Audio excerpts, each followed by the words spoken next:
विठ्ठल आणि पुंडलिक आईवडिलांच्या सेवेमुळे देवी थांबले. पांडुरंग, पांडुरंग, विठ्ठल, विठ्ठल. महाराष्ट्राच्या पवित्र भूमीत भीमा नदीच्या तीरावर वसलेले पंढरपूर हे आज लाखो वारक्यांचे श्रद्धास्थान आहे. पण तुम्हाला माहीत आहे का, भगवान विठ्ठल आजही विटेवर हात कमरेवर ठेवून का उभे आहेत? यामागे आहे एका भक्ताची अद्भुत कथा, भक्त पुंडलिकाची. पूर्वी पुंडलिक हा स्वभावाने हट्टी आणि स्वार्थी होता. तो आपल्या आईवडिलांचा आदर करत नसे. त्याचे संपूर्ण लक्ष संसारात होते.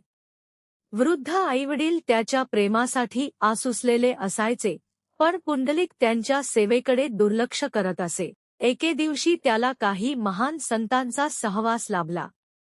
संतांच्या वचनांनी त्याच्या मनात परिवर्तन घडले. त्याला आपल्या चुकीची तीव्र जाणीव झाली. त्याने ठरवले, आजपासून माझ्या आईवडिलांची सेवा हाच माझा धर्म आणि हीच माझी पूजा. त्या दिवसापासून पुंडलिक रात्रंदिवस आईवडिलांची सेवा करू लागला.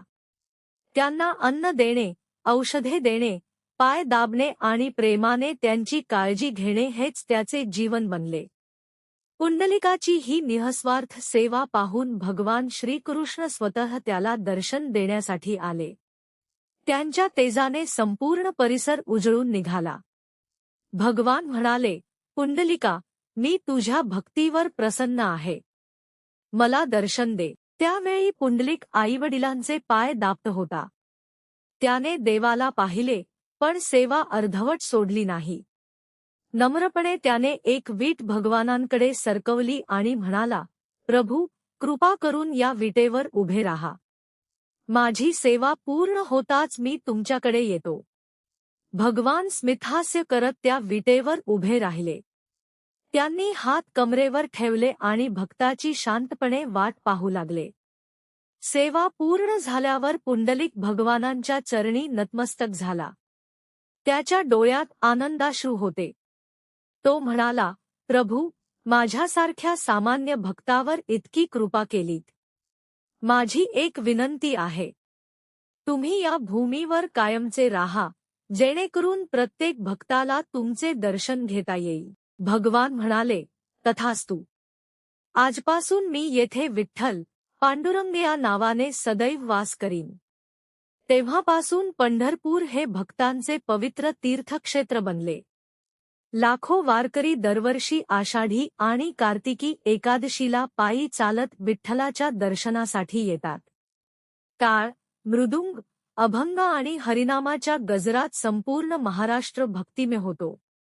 संत ज्ञानेश्वर, संत तुकाराम, संत नामदेव, संत एकनाथ आणि अनेक संतांनी विठ्ठल भक्तीचा संदेश घराघरात पोहोचवला. त्यांनी शिकवले की देवाला मोठे यज्ञ नकोत, त्याला हवे असते शुद्ध मन, सेवा, नम्रता आणि प्रेम.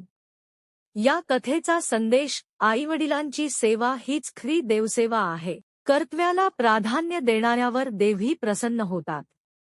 भक्ती म्हणजे प्रेम, नम्रता आणि निःस्वार्थ सेवा.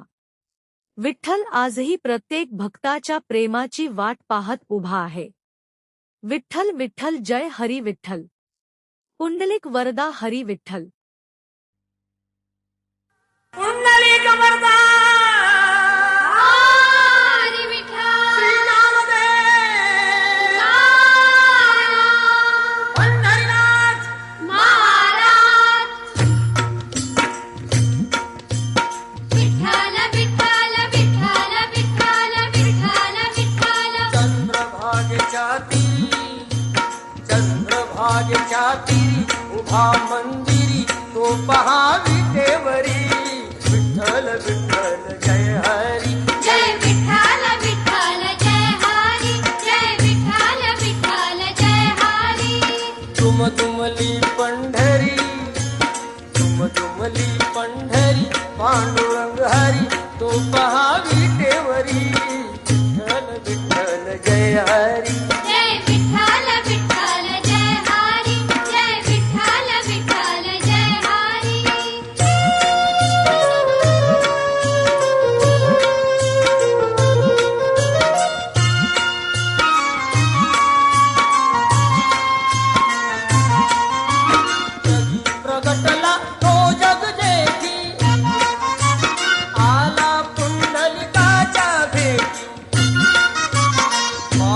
सेवा खरी पाहून सेवा खरी थांबला हरी तो पहा